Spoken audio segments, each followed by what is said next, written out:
ये 13 दोष ऐसे हैं जिसके जीवन में होंगे तो उसको कभी शांति, कभी सुख, कभी ऐश्वर्य ये टिकेगा नहीं और दुर्गति निश्चित हो जाएगी। बहुत ध्यान से सुने। एक श्लोक में 6 दोष और दूसरे श्लोक में 7 दोष। उपासक को कभी इन दोषों को अपने अंदर टिकने नहीं देना चाहिए। और जो संसार के मार्ग में चल रहे अगर इन दोषों में चलेंगे तो वो जो आपकी पुण्य कर्मों से ऐश्वर्य है भी वो नष्ट हो जाएगा। आप दुख, चिंता, शोक से ग्रसित होकर बड़ा दुख में जीवन व्यतीत करेंगे और आपकी गति बिगड़ जाएगी, दुर्गति हो जाएगी। जो अपने मुख से अपनी बड़ाई प्रशंसा करता, ये 13 लिख लो दिमाग में, डायरी में, क्योंकि ये नोट हो रहा है, आवाज डाली जाएगी, आप बार बार सुन, इनसे बचिए। अपनी बड़ाई, अपनी प्रशंसा कभी अपने मुख से नहीं करना, नहीं तो आपके पुण्य नष्ट हो जाएंगे, बुद्धि भ्रष्ट माने गिर जाएगी। अगर परमार्थ में चल रहे तो भी, और व्यवहार में तो पुण्य नष्ट हो ही जाएंगे।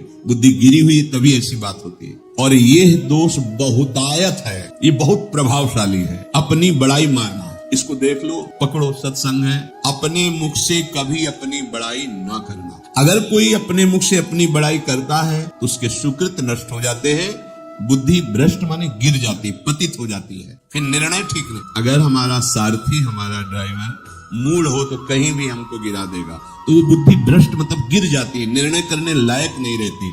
अपनी प्रशंसा अपने मुख से करना। दूसरा, लोलुपता, ये वृत्ति नहीं होनी चाहिए। धर्म से चलेंगे, धर्म के द्वारा जो हमें प्राप्त होगा उसी से हम अपना भरण पोषण करेंगे। आपके बच्चे स्वस्थ होंगे, बुद्धिमान होंगे, परिवार में बहुत सुख और शांति होगी, भले दीपक की तरह जलो, बहुत काल तक रहेगी।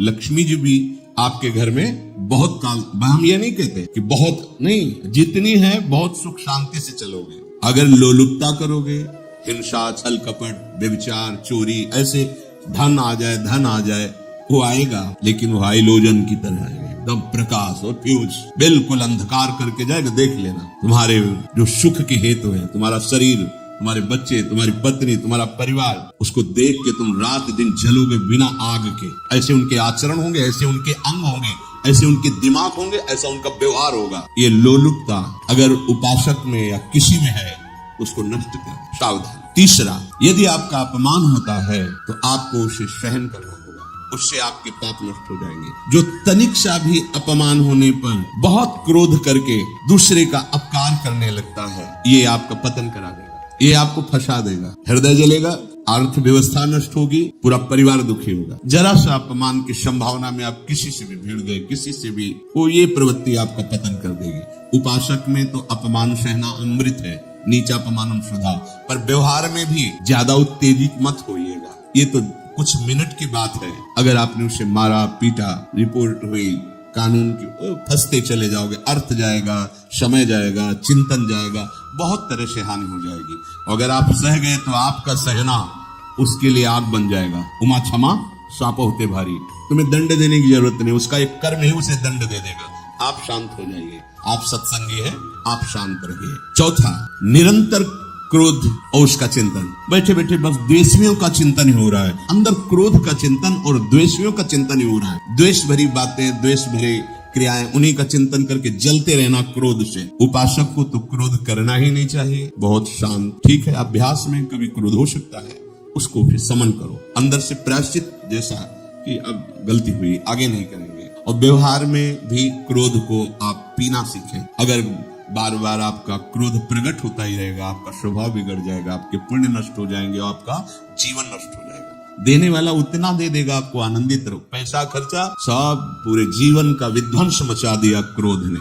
कहीं भी आप देखो, किसी से क्रोध करके देखो, फिर देखो तुम्हारा भजन चल रहा है, तुम्हारी वो आनंद वृत्ति है नहीं, जलोगे और वो जलन और गुस्सा दिलाएगी और वो बैठे बैठे जलो नहीं। ये क्रोध जो है, ये चाहे व्यवहार में हो चाहे परमार्थ में, दोनों की हानि करने वाला है। और आश्रित जनों की रक्षा न करना। अगर कोई भाग कर आपके पास आ गया, कोई पशु पक्षी या कोई मनुष्य, आपको चाहिए कि अब चाहे हमारे पहले प्राण जाए, उसकी रक्षा करेंगे। सीवी जैसे तो कोई बिरले ही होते हैं, पर इतना जरूर ध्यान दें, जैसे कोई पशु पक्षी किसी भय से आपके सीमा के अंतर्गत आ गया है, अब उसकी रक्षा करनी है। अगर आप स्वयं मार देते हैं या मरवा देते हैं, या आपके सुकृत नष्ट कर देगा, या आपकी दुर्गति का कारण बन जाएगा। और जो पाप कर्म उत्साहित होकर करते हैं, उपासक को तो बहुत सावधान रहना चाहिए, पर व्यवहार में भी जो नहीं करना चाहिए, अगर वो पाप कर्म आपके द्वारा मन में प्रेरित हो रहे हैं, संकल्प बन रहा है, क्रियाएं हो रही है, दुर्गति पक्की, पुण्य नष्ट हो जाएंगे, दुख अशांति बढ़ती चली जाएगी, कभी शांति नहीं प्राप्त कर पाएंगे। ऐसा नहीं कि जो मन में आवे सो करे।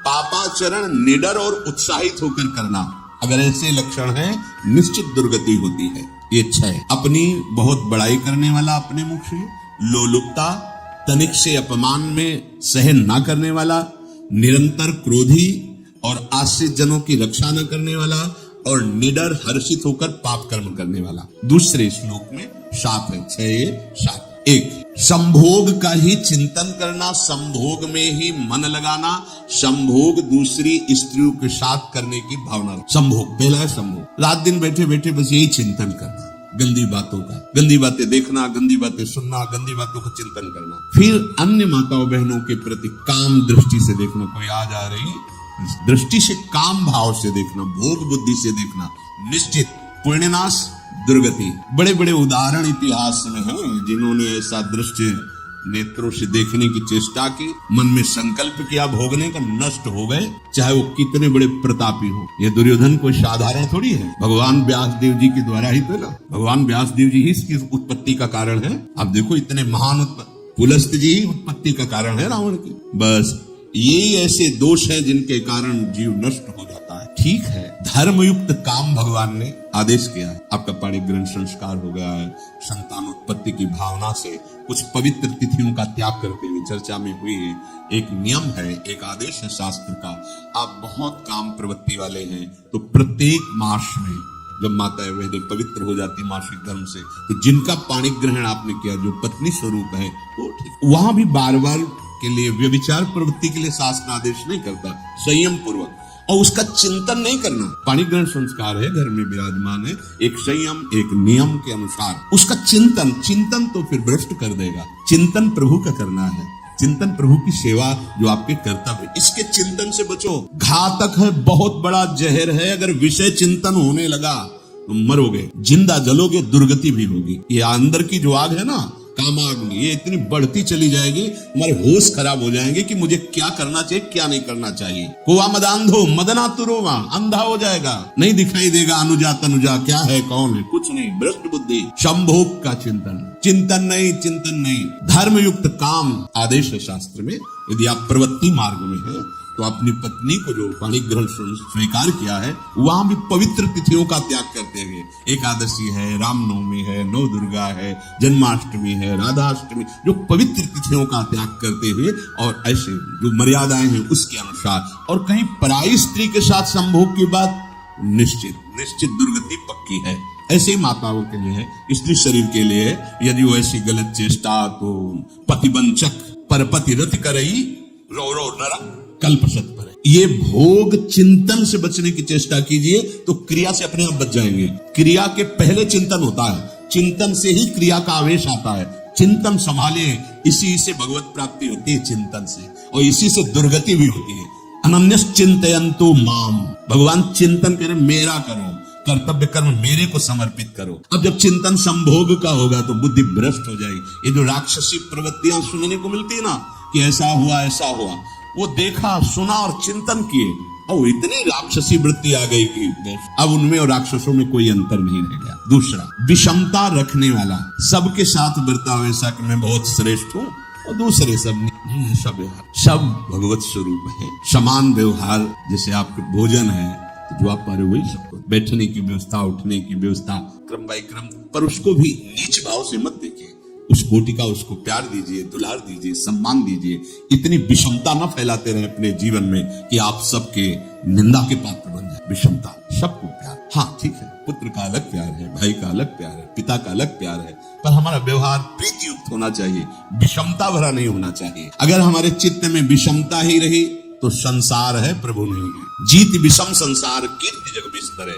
जो विषमता पर विजय प्राप्त कर लेता है वही भगवत प्राप्ति का अधिकार। ये विषमता बहुत बड़ी हानि है। तीसरी बात, अत्यंत मानी होना। जहां आपके प्राण कमजोर होंगे, पुण्य नष्ट होगा, आयु श्री सब नष्ट होना है, ऐसे आचरण करवाएगा गुरुजनों के साथ, महापुरुषों के साथ। ये बहुत नीच प्रवृत्ति है। अत्यंत मान प्रियता, मुझे सम्मान मिले। उत्तम प्रवृत्ति है सबको मान देना, स्वयं अमानी रहना। चौथा, दान देने की बात कह के मुकर जाना या दान देकर पश्चाताप करना। दे दिया है, बहुत जल रहे हो, दूसरे से वार्ता कर रहे हो कि पता नहीं क्या बुद्धि में हो गया, हमने उसको इतना कहा था, उतना दे दिया, क्यों दे दिया, ऐसा ऐसा, मतलब अंदर चिंतन करना, क्यों दे दिया, तो दिया।